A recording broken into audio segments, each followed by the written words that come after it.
이렇게 인사합시다. 건강하십시오. 예. 물 많이 마시고 그늘에서 휴식을 취하라고 TV에서 자꾸 이야기를 하더라고요. 백세 잡수신 분이 무슨 힘이 있으시다고 밭에 나가서 일하시다가 또 쓰러져 돌아가시고, 20대도 그냥 온열병에 걸려서 외국에서 한국까지 와가지고 쓰러져서 죽게 되고, 참 안타까운 일이 있는데 무더위 잘 이겨내시기를 바랍니다. 특히 남부 쪽에 비가 안 와서 벌써부터 걱정입니다. 하나님이여 우리 땅에도 비를 주시옵소서. 함께 기도하실 수 있기를 바랍니다. 그리고 이번 주 한 주간 동안 제가 중국 다녀옵니다. 위에서 기도해 주시기 바랍니다. 설교하겠습니다. 오늘 제목은 여호와께서 노아와 무지개 언약으로 처음 창조를 회복 보존하신다. 무슨 말씀이냐면 하나님께서 처음 창조를 포기하지 않으셨어요. 그리고 처음 창조하실 때 창세기 2장 17절에서 언약하신 그 언약을 포기하지 않으셨어요. 그 처음 창조 세상과 처음 맺은 언약을 노아와 포함해서 8식구로 새로운 세상을 여시고, 또 8식구로 새로운 조상이 되게 하시고 족속이 되게 하셔서 하나님께서 자기 백성을 갖는 일을 계속 이어가신다. 이어가시는 게 처음 창조를 계속해서 이어가신다. 죄악으로 폐악된 세상을 회복하셔서 창세기 2장 17절에서 말씀하신 그 첫 언약대로 계속해서 예수 그리스도께서 다시 오셔서 구원을 완성하시기까지 계속 이어가게 되어진다라는 의미가 함축된 제목으로 여호와께서 노아와 무지개 언약으로 처음 창조를 회복 보존하신다. 그렇게 설교 제목을 잡았습니다. 전에도 한 번쯤 말씀을 드린 것 같은데 다시 한번 다른 차원에서 말씀을 드려야 할 것 같아서 조금 어렵기도 하고 또 기본적인 것이기도 하고 또 알아야 할 것 같기도 해서, 우리 은혜로 교회가 속한 교단은 신앙 강령을 가지고 있다라는 말씀을 먼저 드리고 본문의 말씀을 전달하도록 하겠습니다. 우리 은혜의 교회당은 대한예수교 장로회 가로 열고 합동 가로 닫고 교단에 속해 있습니다. 어디에 속했냐? 교단이 어디냐? 합동이냐? 통합이냐? 침례교냐? 감리교냐? 어디냐라고 종종 질문을 받을 때도 있습니다. 그래도 내가 다니는 교회가 어디 교단에 속해 있는가를 알아야 할 것 같기에 다시 한번 말씀드립니다. 대한예수교 장로회 가로 열고 합동 가로 닫고 합동 총회에 속해 있습니다. 우리 은혜로 교회당에 속한 교단은 종교개혁파 교회이다 라고 말할 수 있습니다. 종교개혁은 1517년 10월 31일 루터가 시작해가지고 장 칼뱅이 1559년도에 종교개혁이 완성되었다라고 말하는 것이 일반적입니다. 좀 특이한 것은 1559년이 장 칼뱅이 기독교 강요 최종판이 완성되던 해입니다. 잔 칼뱅이 기독교 강요 최종판이 나오던 해가 1559년인데 그때를 종교 개혁이 완료되었다. 개혁주의 신학이 확립되어진 그 시점을 종교 개혁의 완성으로 말하고 있습니다. 우리 은혜력 교회당에 속한 교단은 성경을 근거로 작성된 웨스트민스터 신앙 고백서를 신앙 강령으로 받고 있습니다. 강령이라는 말은 교회가 성경의 가르침을 체계적으로 요약하여 공식적으로 믿는 믿음의 내용을 고백한 신앙의 표준을 말합니다. 참 어렵게 제가 말하네요. 다시 말하면 신앙 강령이란 뭐냐면 성경이 가르치는 믿음의 내용을 체계적으로 정리하여 교회가 공적으로 믿고 고백하는 것입니다. 그러니까 우리는 대한예수교 장로의 합동총회에 속해 있으므로 우리 교단에서 신앙 강령으로 받고 있는 웨스트민스터 신앙 고백서를 우리의 교리로 우리가 믿는 믿음의 내용의 표준으로 삼고 믿음 생활을 해야 한다. 뒤에 가서도 말씀을 드리겠습니다만 웨스트민스터 신앙 고백서가 성경하고 아무 상관없는 것이 아니라 성경을 근거로 해서 사람에게 주신 지혜대로 신앙 고백서를 작성했기 까닭에 성경하고 100% 똑같다 이렇게 말할 수는 없습니다. 언제든지 성경의 가르침대로 수정되어야 할 부분이 많이 있습니다. 그러므로 웨스트민스터 신앙 고백서로 성경을 판단하는 것이 아니라 성경 66권으로 웨스트민스터 신앙 고백서를 판단해서 그때 당시에 신학이 개진되지 못해서 바로 알지 못했던 부분들은 다시 수정해서 공식적으로 공적인 신앙 고백을 다시 가질 수 있도록 해야 할 부분도 있다. 이렇게 구체적으로 말씀을 드리는 건 뭐냐면 교리 중심으로 성경을 봐서는 안 된다. 성경이 무엇라고 말씀하시는가 그 근거로 우리가 믿는 믿음의 내용이 올바른 것인가 판단해야 된다라는 말씀을 드리기 위해서 이렇게 길게 말씀을 드리고 있는 것입니다. 우리가 은혜로 교회당에 모여 함께 신앙생활을 할 때 성경을 근거로 한 신앙 강령 곧 같은 믿음의 내용을 갖는 데는 목적이 있습니다.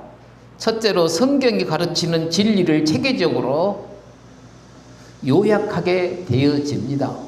둘째는 교회의 믿음의 내용을 하나로 일치시킵니다.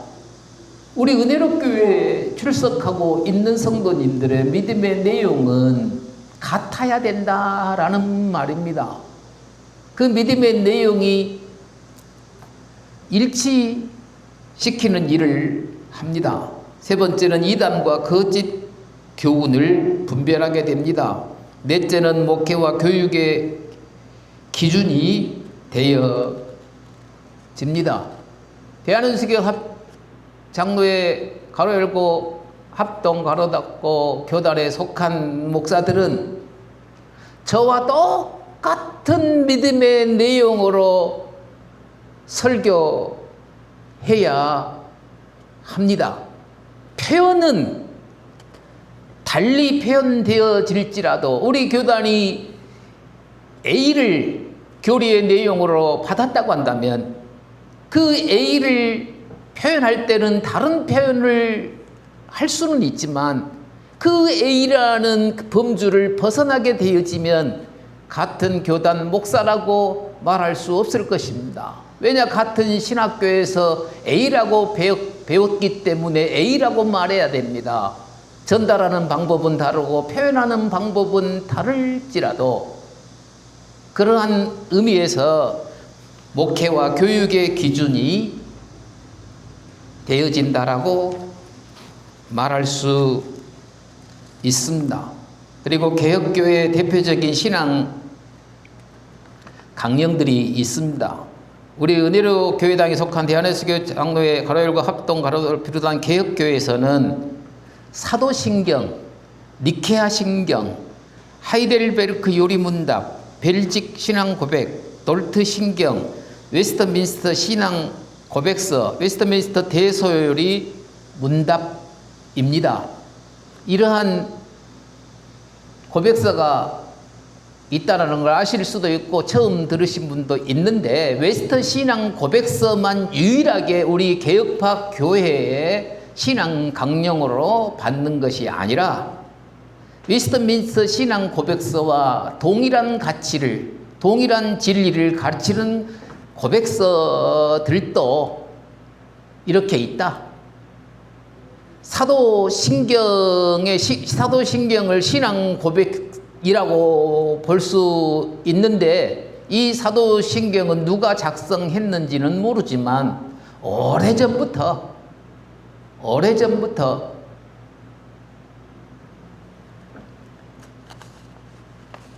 성경을 믿는 사람들이 모여서 같이 공적으로 신앙 고백하는 데에 우리가 예배를 시작하면서 공적인 신앙 고백을 사도신경으로 하는 것처럼 해왔습니다. 예배를 시작하면서 우리가 사도신경을 공적 신앙 고백을 하는 이유는 우리는 똑같은 믿음으로 고백하고 하나님을 섬기는 사람들입니다. 일체성을, 우리의 신앙의 정체성을 우리가 다시 한번 같이 고백하고 우리는 한 길을 걷는 사람들입니다. 우리는 성부 하나님을, 성자 하나님을, 성령 하나님을, 또 성도들이 모이면 이러한 목적으로 교제하고 살아가는 신앙 공동체요 믿음의 공동체입니다라는 것을 우리가 하나님 앞에 예배하면서 공적으로 믿음 고백을 하기 위해서 사도신경을 우리의 믿음 고백으로 받아들여서 함께 하고 있는 것입니다. 그러한 목적으로 예배 때마다 우리는 같은 믿음의 내용을 믿고 있는 사람들입니다 라는 것을 우리 자신에게 인지시키고, 또 세상 가운데 우리는 같은 믿음의 공동체입니다 라는 것을 선포하고 알리기 위해서 사도신경을 우리의 공적 신앙 고백으로 받아서 하고 있다라는 사실을 우리는 인식해야 할 것입니다. 이런 말씀을 자꾸 드리는 것은 우리들의 믿음이 조금 심화되고 강화돼서 조금 더 깊고 넓고 높은 성경의 지식이 들어가면 들어갈수록 하나님의 은혜가 크도다. 하나님 없이는 살아갈 수 없는 연약한 존재들이라는 것을 고백하면서 하나님과 더 가까워지고 하나님의 은혜를 사모하는, 주 없이는 살 수 없다고 말할 수 있는 신자들로 살아가기를 원하는 마음에서 조금은 어렵지만 우리의 믿음을 심화시키고 강화시키고 성숙된 믿음으로 나아가도록 하기 위해서 우리의 믿음의 선조들이 이러한 작업을 해 놓았구나 하는 사실을 받아들이는 가운데서 하나님의 은혜와 사랑을 더 깊이 새겨서 하나님께는 영광이요 즐거움일 뿐만 아니라 신자 되어진 나에게도 영광이요 즐거움이기를 바라야 된다. 기도 가운데서도 잠깐 이야기했지만 하나님께서 나를 출생하게 하시고 하나님께서 내 인생 가운데 찾아오셔서 나를 하나님 백성 삼아주시고 이렇게 살아가는 것이 복된 것이란다. 이렇게 살아가는 것이 하나님과 관계를 맺고 사는 것이란다. 이렇게 살아가는 것이 헛수고가 아니란다. 이렇게 살아가는 것이 너를 만든 창조주 하나님께 영광을 돌려드리는 것이고 후회 없는 삶을 사는 것이라고 우리에게 찾아와 말씀해 주시고 명령해 주시고 약속하셔서 그 말씀대로 살아가는 우리의 길이 복되게 해 주시는 일이 참으로 고마운 일 아니겠습니까? 하나님, 우리가 무엇을 하는 것이 아니라 우리가 하나님을 위해서 살겠다고 나선 것이 아니라 하나님께서 찾아오셔서 우리를 부르셔서 하나님을 위하여 살아갈 수 있도록 해 주셨다라는 것입니다. 나 같은 것이 무엇인데 내게도 찾아오셔서 너도 나를 위해서 살아가라. 너는 내 백성이다라고 말씀해 주는 일이 얼마나 신비합니까? 얼마나 내 입장에서는 영광스럽습니까? 영광이라는 말은 달리도 표현할 수 있겠지만 자리를 뜻하는 것 같아요. 어떤 사람들이 높은 자리에 올라가면 참 영광이다, 영광이다. 상을 받게 되어지면 상을 받는 자리에서 내가 이 자리에서 감사의 말을 할 수 있어서 영광이다, 영광이다. 영광이라는 말은 어떤 자리인 것 같아요. 그런 의미에서 우리가 하나님을 섬길 수 있는 자리에 있게 되어졌으니 내 편에서도 하나님께 영광을 돌린다고 말하는 것이 타당하리라고 생각을 합니다. 성경의 가르침은 하나님의 창조와 타락과 구원을 말씀하고 있습니다. 성경이 우리에게 무엇을 가르치고 있는가? 물으면 하나님께서 세상과 우리 인류를 창조하셨다. 하나님의 형상으로 우리를 만들었다. 그런데 악한 영의 역사로 사람이 타락했다. 인류의 대표자 아담이 하나님과 언약을 맺었기 까닭에 우리 인류의 대표자 아담이 언약을 파기했으니 그의 후손 되어진 나도, 아담과 하와의 후손 되어진 나도 억울하지만은 그의 혈통이니 그 핏줄이니 자연이 아담과 함께 타락했다. 아담만 타락한 것이 아니라 나도 타락한 죄인이 되었다. 그 가운데서 하나님의 은혜로 구원받았다. 구원받았다. 저 멀리 아브라함만, 이삭만, 야곱만 구원받은 것이 아니라 다윗만 구원받은 것이 아니라 오늘을 살아가는 나도 예수 그리스도의 십자가의 피로 죄 용서함을 받고 부활하심으로 말미암아 영생의 몸을 입고 살아가는 주의 백성이 되었다.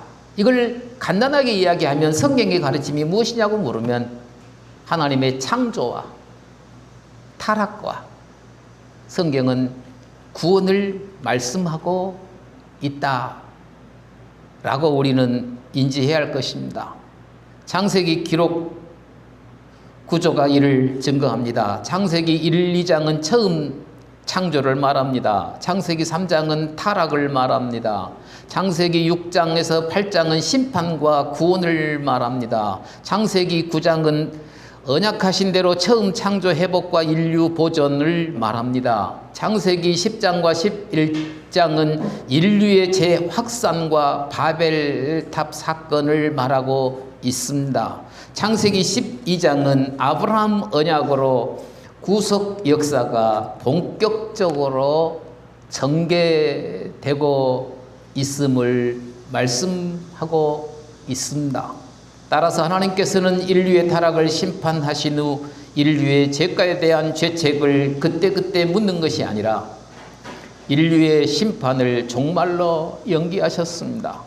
그리고 인류의 최종 심판과 구원이 완성되는 종말까지 의인이나 악인이나 일반 은혜 안에서 살게 해 주셨습니다. 저 사람들은 좀 없었으면 좋겠는데 우리는 우리 편에서 그렇게 생각할 수 있을 수도 있지만, 아이고, 저 사람은 좀 하나님이 좀 개입해서 잘 살게 해주셨으면 참 좋겠는데, 안타까운 마음이 이루 말할 수 없이 많지만, 그래서 하나님은 뭐하고 계신가 모르겠다라고 우리가 투덜거릴 수 있지만, 예수 그리스도께서 오시는 날까지 하나님께서 일반 은혜 속에서 의인이나 악한 사람이나 살아갈 수 있도록 해 주셨습니다. 그렇게 까닭에 잘못 사는 사람들을 그때그때 심판하시지 아니하시고, 예수 그리스도께서 오시는 그날까지 심판과 구원의 완성은 연기되었다, 그렇게 말할 수 있습니다. 물론 예수님을 믿는 순간 우리는 구원받은 자인 것은 확실합니다. 요한복음 6장 47절에 그렇게 말씀하고 있으니까, 진실로 진실로 너희에게 이르노니 믿는 자는 영생을 가졌다라고, 믿는 순간 우리의 구원이 완성되었다고 현재 완료형으로 히브리어 문에 기록되어져 있는 것을 보게 되어지면, 예수 그리스도를 성령의 역사로 믿는다고 믿음 고백을 하게 되어지면, 예수 믿음이 성령 받음이요 성령 받음의 증거가 예수 그리스도를 믿는 믿음 고백으로 나타나는 것이므로, 예수님을 믿는 그 순간에 우리는 영생을 가졌습니다. 구원받은 자입니다. 하나님의 백성입니다. 그런데 그 선언이 언제 이루어지느냐? 예수 그리스도께서 다시 오시는 날 이루어진다. 그래서 우리 편에서 우리의 구원 완성은 예수 그리스도께서 오시는 날 우리의 구원은 완성되어진다라고 말하는 것이지, 예수님을 믿는 순간 우리의 구원이 완결되지 않아서 그렇게 표현하는 것은 아니다. 어떤 사람처럼 우리의 구원의 결정은 종말로 유기되었다. 유기적 종말로는 유기적 구원로를 말하는 것은 옳지 않은 것이기에 우리는 삼가 조심해야 할 일입니다. 8절, 9절, 10절을 봅니다. 하나님께서 노아에게만이 아니라 아들들이 새 인류를 번성케 할 당사자이기에 아들들에게도 말씀하셨습니다. 그 이유는 노아의 아들들이 언약을 이룰 자들이고 새 인류로 번성할 조상이고 족장이 될 자들이었기 때문에, 전에는 노아에게만 말씀하셨는데 여기 말씀 8절, 9절, 10절 말씀을 보게 되어지면 노아의 새 아들들에게도 직접 하나님의 말씀을 들려주셨다라는 것입니다. 하나님께서 노아의 아들들을 새 인류의 조상들로 삼았으나 하나님의 말씀을 직접 듣지는 못했습니다. 따라서 노아의 아들들이 하나님의 말씀을 처음으로 직접 듣게 해 주셨습니다. 그 후 노아의 아들들은 족장들이 되고 새 인류의 조상들로 그 권리를 합당하게 갖게 하셨습니다. 하나님한테 직접 음성을 들었다는데요, 하나님께 직접 명령을, 새 인류의 조상이 되고 족장이 되라고 하나님께 직접 말씀을 들었는데 감히 누가 시비를 해요? 그러니까 노아의 새 아들들의 권위가 얼마나 올라갔겠어요. 하나님 앞에 직접 들었다는데요. 직접 들었다는데요. 카더라 통신이 아니라 내가 직접 들었다는데요. 직접 보았다는데요. 직접 명령을 받았다는데 얼마나 이 새 아들들의 권위가, 우리 말로 하면 어깨가 얼마나 으쓱으쓱해졌거냐. 우리는 저 세 사람을 우리의 조상으로 삼고 우리의 족장으로 삼아서 저 사람들의 말을 따라 살아가야 할 이유가 있다. 저 사람들은 하나님께 직접 말을 들은 사람 아니냐. 그러한 차원에서 새 인류의 조상들로 그 권리를 합당하게 가질 수 있도록 해 주시기 위해서 하나님께서 노아에게만 말씀하신 것이 아니라 새 아들들에게도 말씀해 주셨다라고 우리는 성경을 읽어야 할 것입니다. 하나님께서 노아와 그의 아들들을 언약 백성 삼으시고자 하셨습니다. 하나님께서는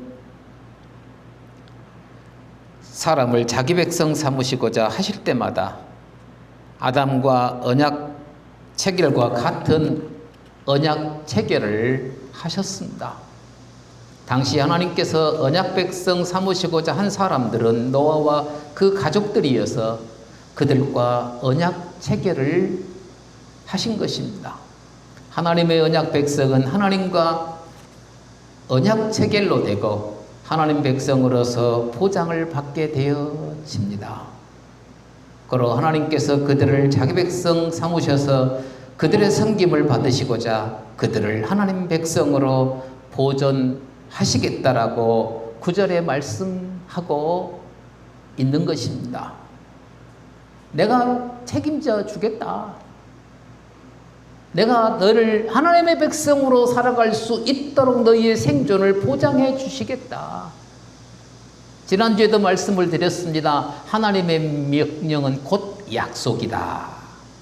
하나님께서 우리에게 명령하실 때는 그 명령은 곧 약속과 같아서 그 명령이 우리를 통해서 이루어질 수 있도록 모든 것들을 제공해 주시면서 하나님 말씀이 우리 가운데서 이루어지도록 해 주시는 분이다. 그러므로 기도 가운데나 성경을 읽을 때에 또 내게 어떤 느낌이 와서 깨달음이 와서 내게 이런 어떤 무엇을 해야겠다라고 감동이 오고 꼭 그런 것들이 있다고 한다면 이것은 내게서 하나님께서 내게 주신 명령이다. 이 명령이, 이 감동이 내게 온 것은 이 일이 나를 통해서 이루어지도록 모든 뒷받침도 보장해 주시는 하나님이시다라고 믿고 확신하며 지금 환경은 어려울지라도 지금 형편과 처지는 거기에 미치지 못할지라도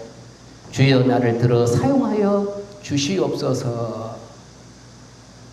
이렇게 말하고 기도하면서 내가 감동받은 일들이 이루어지기를 원하는 마음으로 그 일에 헌신하는 일도 매우 아름다운 일이다라고 조심스럽게 말할 수 있습니다. 하나님께서 예수 그리스도께서 오시기까지 인류를 보존하셔서 그들이 구원에 이르게 하시려고 언약 체결을 하셨습니다. 그 외에 다른 방법이 없었습니다. 그 외에 자기 백성 삼는 방법이 없기 까닭에 하나님께서 아무개야 부르셔서 하나님과 언약을 맺을 수 있는 자리에 동등하게 올려놓으시고 서로가 언약의 당사자가 되어서 언약 내용을 말씀하시고 또 그 언약을 이행할 때에 이렇게 보장해 주시겠다고 항상 언약은 당사자가 있어야 되고 언약의 내용이 있어야 되고 그 언약의 내용을 이행할 때는 거기에 따른 보장이 따르게 되어지는 것입니다. 하나님께서 언약 체계를 맺으시고 언약 내용을 말씀하시고 이렇게 해 주시겠다. 너는 내 언약 백성으로 살아가야 된다라고 말씀하신 것은 그들을 구원하여 하나님의 백성으로 살아가게 하시려고 그러한 언약 체결을 해 주셨다라는 말씀을 9절에서 말씀하고 있는 것입니다. 하나님의 언약은 곧 하나님의 백성 삼으심의 약속입니다. 딱 머릿속에 암기해 놓으세요. 하나님께서 우리와 언약을 맺었다. 그럼 그 언약의 의미가 뭐냐? 하나님께서 달리 말하면 여호와께서 나를 백성 삼으시는 약속이다. 여호와께서 나와 언약을 맺었다. 이 말은 여호와 하나님께서 나를 하나님 백성 삼으시겠다고 약속해 주신 것이다. 언약은 나를 하나님 백성 삼으심의 약속이다. 그렇게 마음에 새겨야 할 것입니다. 따라서 하나님의 언약은 윤리적인 존재들과 맺습니다. 그러나 노아와 그 아들들과 맺은 언약은 생명 보존의 언약이어서 동물들에게까지 확대되었습니다. 여기 성경에 보게 되어지면요, 방주 밖으로 나온 모든 생명체들에게까지 내가 언약을 믿고, 언약을 체결하고 그대로 이행하겠다. 앞에 말씀드린 것처럼 언약이란 것은 윤리적인 존재들하고 맺는 거예요. 맞아요. 다시 말하면 인격적인 존재들하고 하나님께서 언약을 맺으시지 인격이 없는 존재들하고는 언약을 안 맺으시는데, 여기 보게 되어지면 그 하나님의 언약이 어디까지 확장되어지냐면 동물들에게까지도 확장되어지고 있음을 우리는 알아야 할 것입니다. 왜냐하면 이것까지도 언급을 하는 것은 뭐냐면, 누군가가 질문할 수도 있어요. 계약은 인격체들하고 하는 것 아니냐? 인격체들하고 하는 거 아니냐? 그러면 짐승은 인격체도 아닌데 여기서 하나님이 언약을 하셨다고 하는데 어떻게 설명해야 되냐라고 물으면 설교를 들으시면서 답을 얻어서 답변을 잘 하실 수 있기를 바랍니다. 그 이유는 동물들도 번창한 후 예수 그리스도의 구원에 동참함으로 하나님 나라에 편입되게 하시기 위해서 이 언약이 동물들에게도 확장되어서 맺어지게 되었다. 조금 어렵고 삼가 조심스러운 말이기도 하지만 예수 그리스도께서 오셔서 영원한 하나님 나라가 시작되어질 때에 하나님께서 처음 창조하신 모든 것들은 싹 쓸어버리고 하나님 나라가 새롭게 편성되는 것이 아니라 처음 창조 시에 만들어졌던 자연과 동식물들도 영원한 하나님 나라가 시작되어질 때에 그들도 편입되게 되어질 것이다 라는 차원에서 이렇게 말씀드리는 것입니다. 11절, 12절, 13절을 봅니다. 하나님께서 노아와 그 아들들 곧 사람과 체결한 언약을 동물들에게로 확대하셔서 동물들도 멸하지 않으시겠다고 내가 친히 내 언약을 세운다고 약속하셨습니다. 인간은 이미 실패했습니다. 아담도 실패했습니다. 가인도 실패했습니다. 홍수 이전 세상도 실패했습니다. 홍수 이후에 인간 역시 죄 짓는 것이 본성이 되어서 살았습니다. 그런데도 하나님께서는 너희가 내게 약속해라 하지 않으셨습니다. 하나님께서 내가 친히 내 언약을 세운다라고 말씀하셨습니다. 우리는 죄 짓는 것이 본성이 되어버린 사람들입니다. 도무지 몇 번이고 천 번이고 만 번이고 나 죄 짓지 않고 내가 선하게 하나님 정말 의롭게 잘 살아가겠습니다. 이번에 나하고 약속 한번 맺어주세요. 이렇게 말할 수 있는 여건도 되지를 못한 존재들입니다. 그런데 하나님께서 친히 찾아오셔서 내가 내 스스로 너희들 앞에서 내가 약속하마. 나는 신실하다. 언약을 파기하지 않는다. 너희들의 부족함을 안다. 연약함을 안다. 그리할지라도 내가 약속한다. 내가 내 자신에게 약속한다. 너희들이 새 나라에서 생명이 보존되어지고 나중에 이제 셈을 통해서 예수 그리스도께서 오시기까지 생명의 계보가 이어지는 일들이 10장에서 시작되어지는데 그걸 다 내가 내 자신에게 약속하면서 그러한 일들이 이루어지도록 할 것이니까 너희들은 내 말을 믿고 따라오기만 된다. 믿기만 된다라는 그러한 언약의 말씀을 하시기 위해서 내가 친히 내 언약을 세운다라고 지금 여기 말씀하고 있습니다. 그것도 영원히 세우는 언약의 증거라고 말합니다. 일시적이 아니라 영원히 그 언약을 하나님이 파기하지 않고 하나님 자신이 친히 영원히 그 언약을 세우시겠다고 그 언약의 증거로 나중에 이제 무지개가 등장합니다만 그렇게 우리에게 언약을 해주시니 우리 입장에서는 이루 말할 수 없는 하나님의 은혜다. 이해할 수 없으면 정말로 놀라운 신비를 우리가 입었다. 정말 믿음 안에서 믿음의 신비한 체험을 하게 됐다. 그 믿음의 신비한 체험이 뭐냐? 영원한 하나님 백성 삼아 주셨다. 예수 그리스도의 피로 우리를 죄 용서하시고 의롭게 하사 주의 백성 삼아 주셨다. 그 믿음의 신비 연합이 예수 그리스도는 우리의 머리요 우리는 그의 지체라고 말할 수 있는 것 아닙니까? 예수 그리스도와 우리가 한 몸이 되었으니 예수 그리스도가 지금 하나님 나라 보좌 우편에 있으면 우리도 이미 가 있는 것이다? 아니다예요? 답변 한번 해보실래요? 이미 가 있는 것이다? 아니다?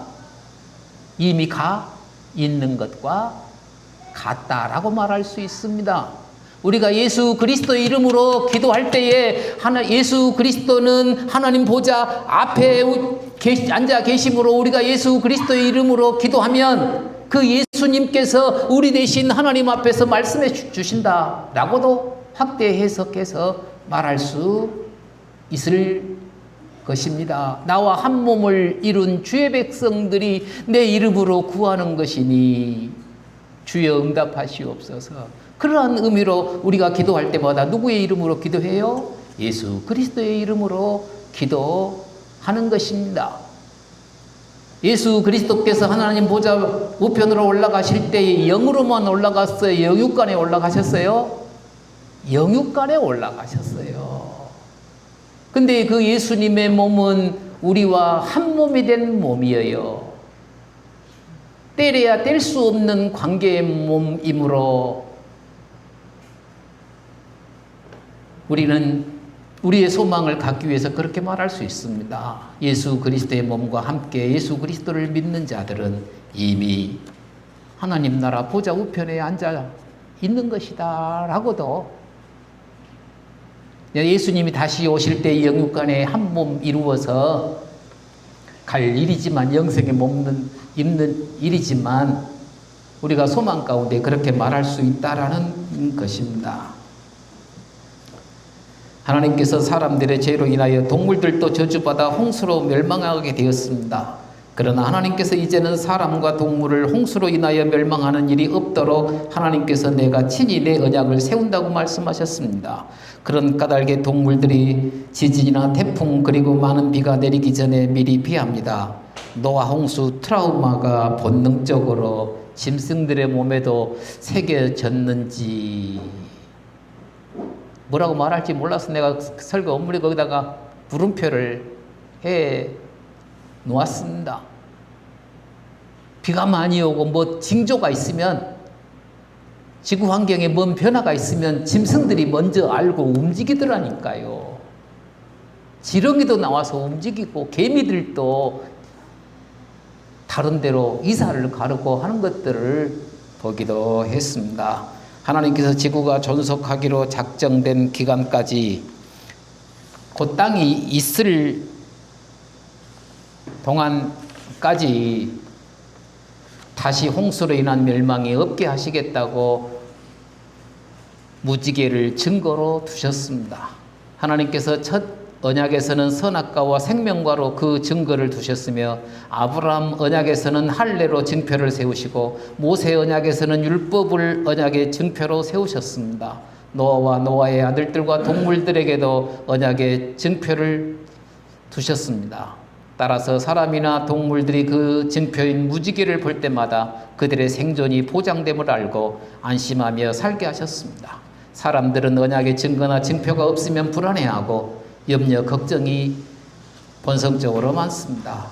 그러 하나님께서 우리 주 예수 그리스도의 십자가상의 죽음과 부활 그리고 성령을 보내셔서 우리의 생존과 구원을 보장해 주시겠다고 성경에 기록해 놓으시기도 하셨습니다.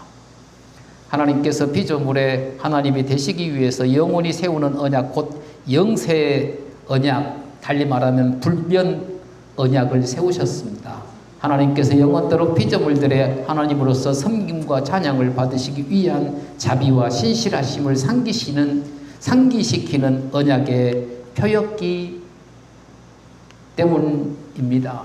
무지개를 보면서 하나님께서 우리에게 어떤 언약을 해주셨는가를 기억해낼 수 있도록 해주셨다라는 말입니다.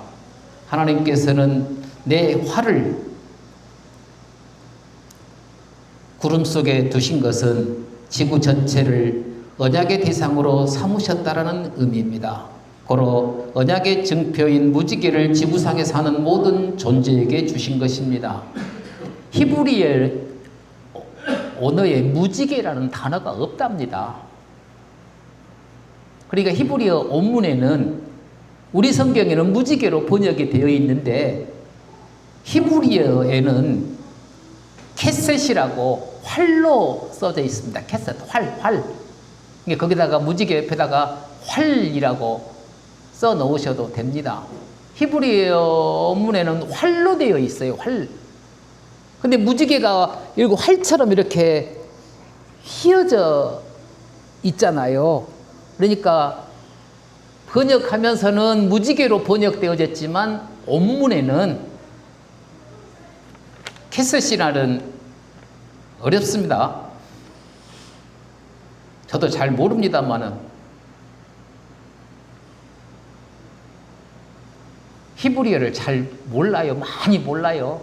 그래도 그냥 전달하기 위해서 이렇게 참고하시라고 설교문에다가 그리고 영어로 발음표를 써놨습니다. 그 이유는 홍수 시판이 지구 전체였기 때문에 지구 전체에다가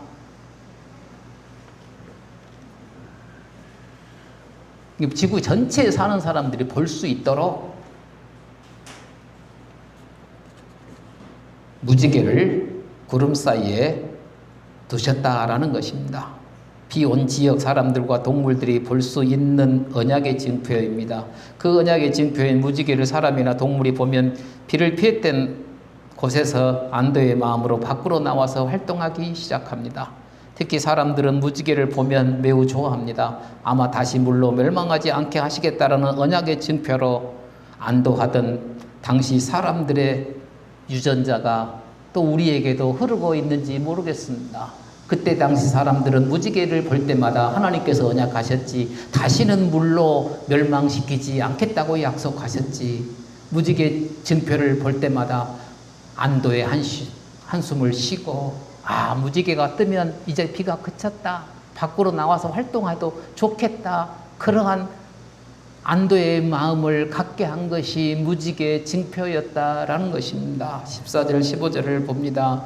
하나님께서 비구름이 땅 위에 덮어 비가 내리고 그친 다음에 물방울들이 있을 때 햇빛이 구름 사이로 비쳐서 활 곧 무지개가 나타나게 하셔서 비 그침을 알게 해 주셨습니다. 하나님께서 내 언약을 기억하리라는 의미는 하나님께서 언약하신 대로 행하시겠다라는 말씀입니다. 내 언약을 기억하라. 그 말은 나는 너희들한테 언약한 대로 내가 꼭 약속을 지키겠다라는 말이라는 것입니다. 하나님께서 언약하신 대로 은혜를 베푸시겠다라는 말씀입니다. 고로 이 언약은 사람의 배반과 상관없습니다. 동물들은 윤리적이지 않습니다. 하나님께서 윤리적이지 않은 동물들에게로 확장된 언약을 맺으셨으니 그 언약은 자연 언약이요 영세 언약이요 불변 언약이라고 말할 수 있습니다. 이 언약을 사람들이 배반했냐 안 했냐 그런 걸 따지지 않아요. 그냥 변하지 않아요. 그러니까 앞에 말씀에 뭐라고 했어요? 영원한 언약의 증거로 무엇을 주시겠다고요? 무지개를 주시겠다고 말씀하신 까닭에 이 언약은 자연 언약이요 영세 언약이요 불변 언약이라고 15절에서 말씀하고 있는 것입니다. 16절 17절을 봅니다. 하나님께서 하나님의 인격으로 사람과 모든 생물과 활 곧 무지개 증표를 두신 언약을 맺으셨습니다. 하나님은 무한한 영이셔서 무한한 인격을 소유하신 영원하신 하나님이십니다. 고로 이 언약은 영원한 언약입니다. 그런 까닭에 예수 그리스도께서 다시 오시는 종말까지 심판이 연기되고 의인과 악인이 동일하게 일반 은총 안에서 살아갈 수 있게 되어진 것입니다. 16절 말씀을 이렇게 해석했습니다. 하나님께서 무지개가 인격을 가지신 하나님 언약의 증표인 것을 반복하며 말씀하시므로 언약의 확실성을 사람들의 마음에 각인시키셨습니다. 그리고 동물들에게는 그 본능에 무지개에 대한 반응을 새겨 놓으셨다라고 말할 수 있습니다. 이는 무지개가 구름 사이에 나타나는 동안에는 홍수로 지구가 멸망하는 일이 없게 하셨다는 것입니다.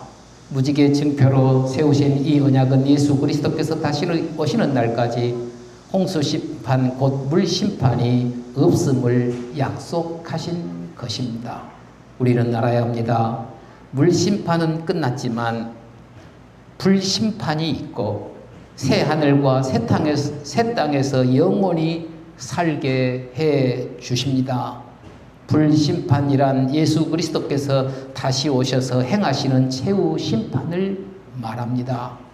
따라서 이 말 다시 한번 언급할게요. 불심판이라는 것은 마지막 때가 되면 물과 반대된 불로 확 불질러 버려갖고 심판하신다는 말이 아니고 예수 그리스도께서 오셔서 최종적으로 심판하신다라는 의미로 불심판이라는 것을 말하고 있는 것이지 막 성경을 잘 모르는 사람들의 말처럼 뭐 원자폭탄이 떨어지고 핵무기가 떨어지고 뭐 등등 그런 불심판이 있을 것이다 라는 말이 아니고 예수 그리스도께서 다시 오시면 최종적으로 심판과 구원을 이루실 것이다 라는 그러한 의미로 불심판이라는 말이 불로 심판하신다라는 말이 사용되어짐을 알아야 할 것입니다.